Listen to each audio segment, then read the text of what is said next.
So this presentation will cover closing the loop, which includes submitting for incentives after project completion.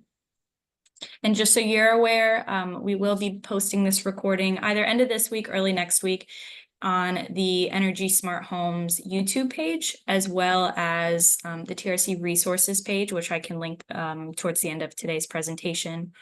And the slides will be posted there as well.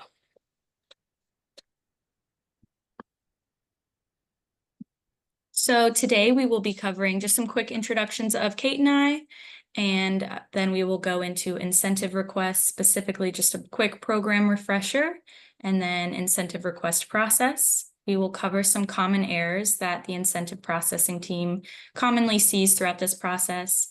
Then we will go through how you can track your enrolled lots, your IRF submissions, as well as your payments.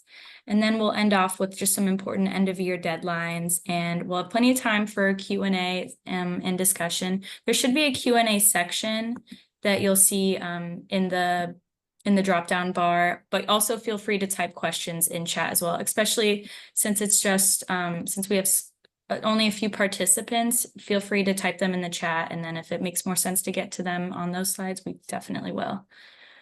Awesome, we can jump right into introductions. Okay, so my name is Olivia Pringle. I am an associate project manager, and I'm on the operations team for Energy Smart Homes. I've been with TRC for about 1.5 years, and today I will just be the moderator. So after this, I'll be passing it over to our speaker, Kate Matasovsky. Kate's been with TRC since 2023, and she's also on the operations team, but recently she has taken a role of incentive processing lead, so she knows all the ins and outs of what we'll be covering today. And if you wouldn't mind, I am going to put a poll in the presentation and just let me know a little bit about you. So we have homeowners, builders, developers, or if you are something else, you can just mark others.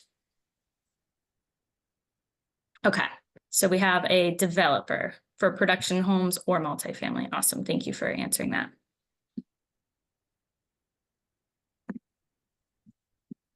And then I can go ahead and pass it over to Kate.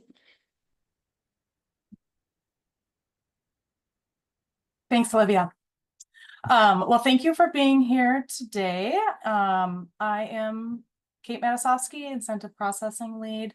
We'll just go ahead and get started with a quick program refresher, and then we'll talk about the incentive request process.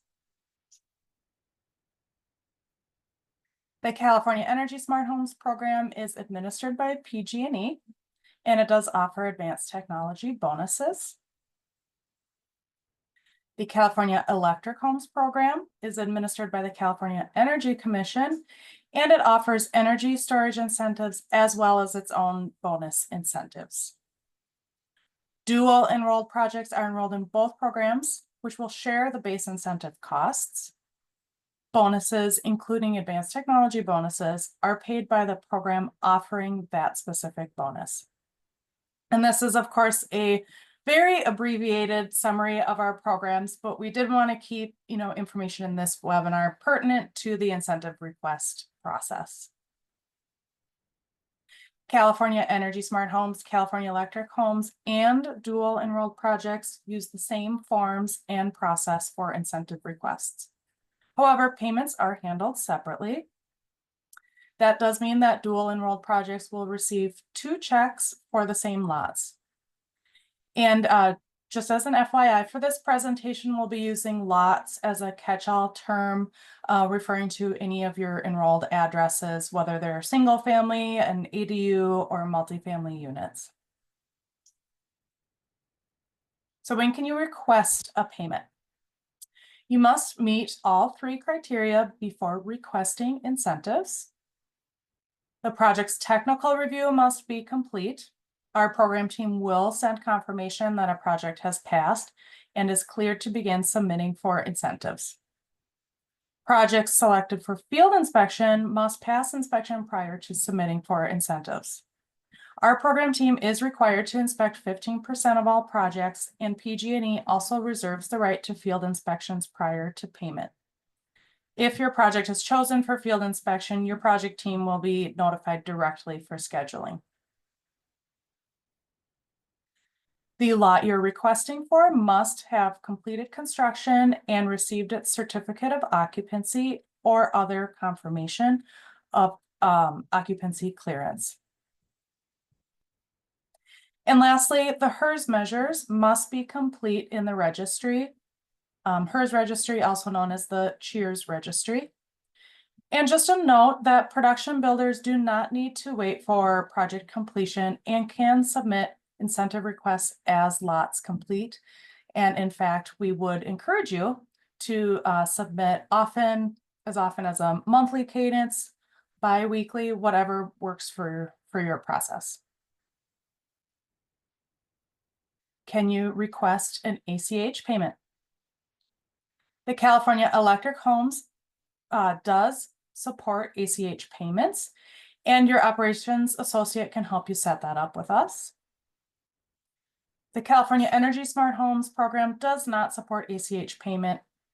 Payments will be sent via a mailed check. When can you expect payment? The program team at TRC submits for approval to each program once monthly around the 15th of each month, and payment issuance may take up to 90 days. Checks are mailed to the address on file, typically the address on the W-9.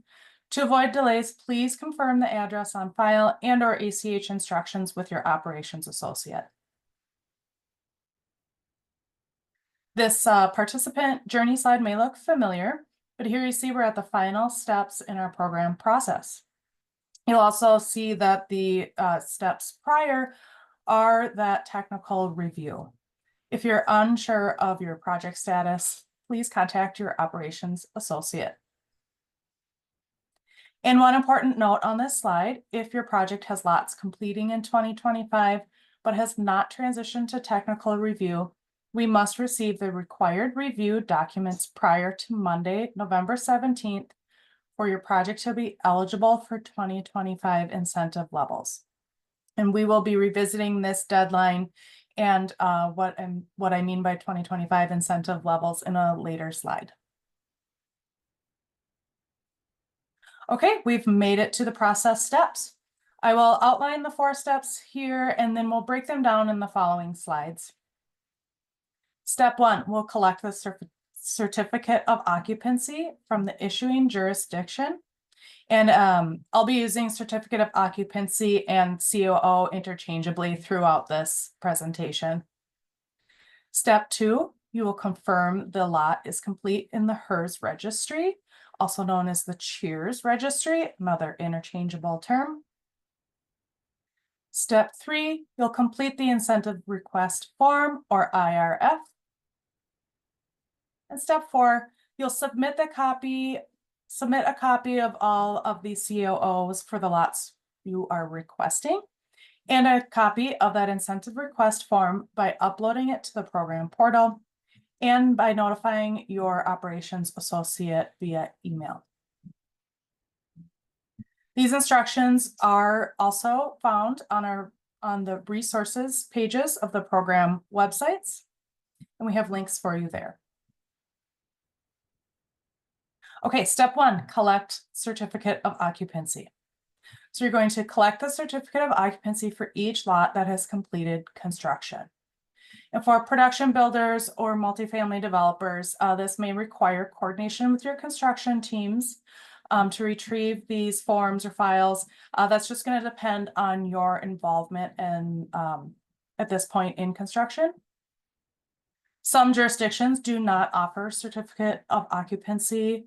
They may offer a final permit card, and in these cases, we will accept that quote in lieu of the COO. And one permit or COO per file makes processing much faster and easier on our end. So bonus points if you can break them out for us, and extra bonus points if you include the lot and the lot number and address in the file name. This slide has a couple examples. On the left, an example of a certificate of occupancy, and on the right, an example of a final permit card, quote, in lieu. And it may be hard to read on your screen, but note the statement at the bottom of the permit card that reads, "Final building approval shall serve as occupancy." Step 2, confirm project is complete in Cheers. The lot must have HERS verifiable measures complete. This can be found on the project status report in the HERS registry. If you are not familiar with the registry or do not have access, you can confirm this completion with your HERS rater. Registry documents do not need to be uploaded with your submission. Our program team will be working directly in the registry to retrieve this information. And we have a couple screenshots here taken directly from Cheers, but this process of checking the project status report is outlined in more detail in those written IRF instructions on the program websites. Step 3, completing the incentive request form. Your operations associate will provide this form with the notification that your project has passed our technical review. The form contains 3 sections, which we'll review over the next 3 slides. We have project details, lot details, and a signature. You can request anywhere from 1 to 10 lots per form. You do not need to wait for 10 lots to submit an IRF. Again, please submit often. So the first section of the IRF is the project details, including the program or programs the project is enrolled in, the application ID number, which is assigned by TRC, and bonus participation. And if you're unsure of any of these details, please contact your operations associate for assistance. For production builders, I recommend completing this information once for each project and saving it as a template for future submittals. The second section is where you'll enter the lot details. On the left, you'll include the lot number. The next column is for the lot or unit address. I know for multifamily, sometimes they're registered in Cheers per unit, and sometimes they are registered per building. So for this purpose, you can just match how it is registered in Cheers. The third column is the plan name. Again, that's going to match what the Cheers registry has. And the last column is for residence type, single family, ADU, or multifamily. And again, anywhere from 1 to 10 lots per form. Sign and date speaks for itself. You can sign electronically or print it out, sign and scan. And our last step, submitting the COO and IRF. Submit all COOs for each lot you are requesting and the incentive request form by uploading it to the portal and notifying your operations associate via email. Our portal system does not send automatic updates when docs are uploaded, so please do not forget this step.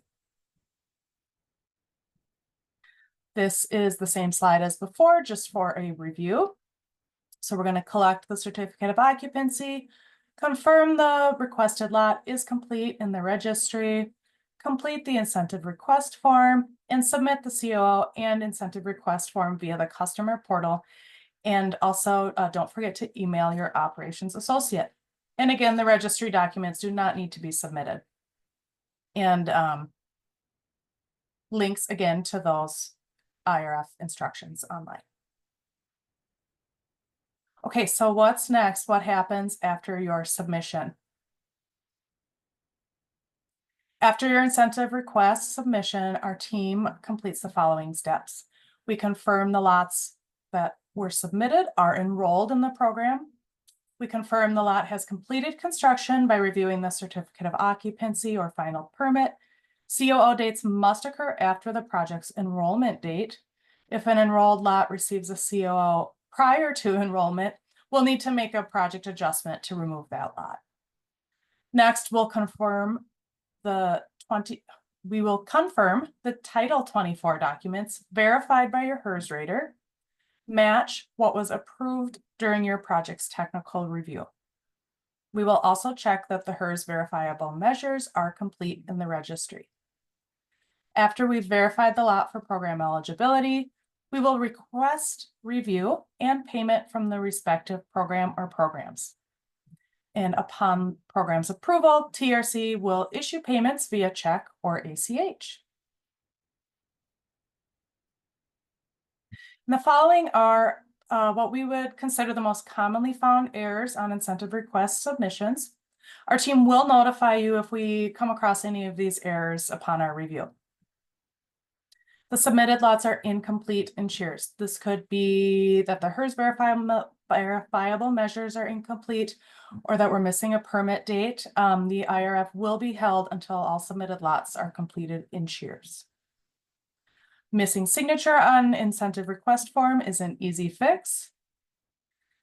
The certificate of occupancy date predates enrollment in the program.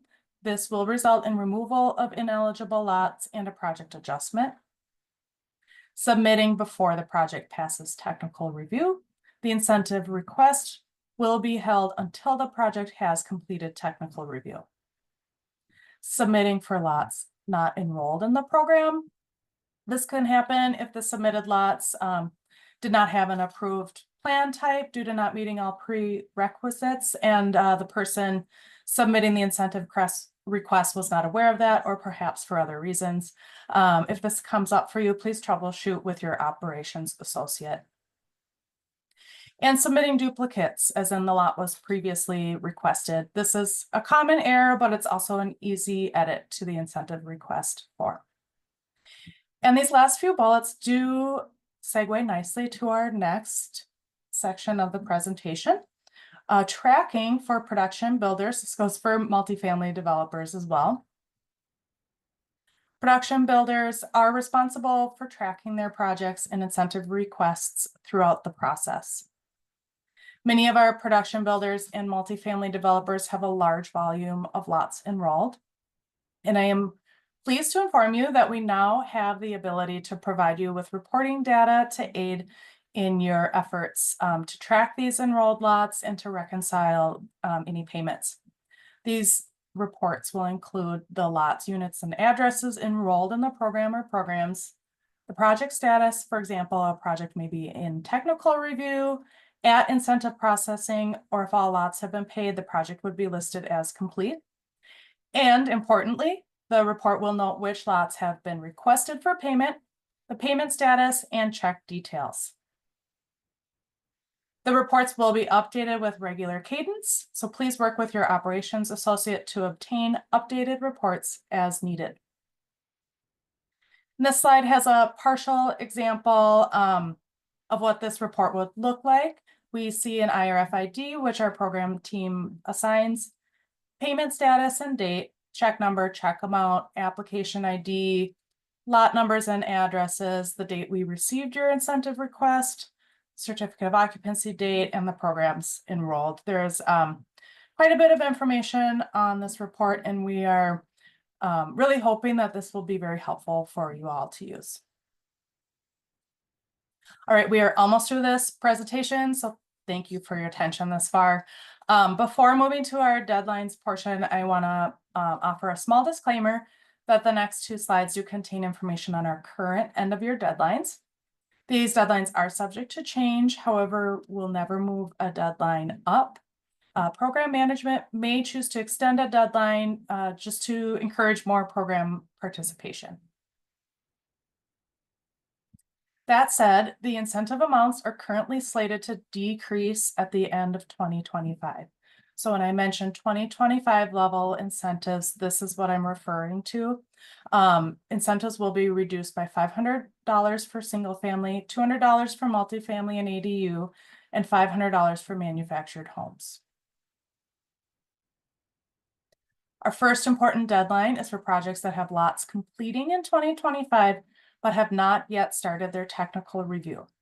You must submit your required technical review documents to us. This is going to be items like your plan sets and spec sheets by Monday, November 17th to receive 2025 incentive levels.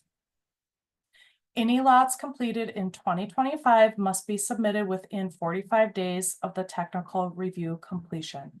So you'll receive that email that says you've passed technical review, you're clear to start submitting for incentives. You'll have 45 days to get in all of your 2025 lots at that point. And projects that have already completed their technical review must submit all lots with COOs in 2025 by December 31st in order to receive those 2025 incentive levels. And I cannot stress this enough. Please start working on any backlog you may have of completed lots now. The end of the year goes fast. We all know how fast it can go. All right, we've made it to the end. In summary, we just have a few closing thoughts here. Submitting accurately and in a timely manner supports our program goals and reporting responsibilities to the CEC and to PG&E. And you are critical to the success of these programs. So thank you for your continued participation and efforts. And our program team is available to support you. So please reach out anytime with questions or for additional assistance. And here we revisit some of those links. Again, those resources pages on each program website. I neglected to mention earlier too, they are listed under IRF form. It's a little bit mislabeled, but hopefully you can find it there. The customer application portal where you will be uploading the documents, and our program contact information if you have general questions or if you are not sure who to contact for your operations associate.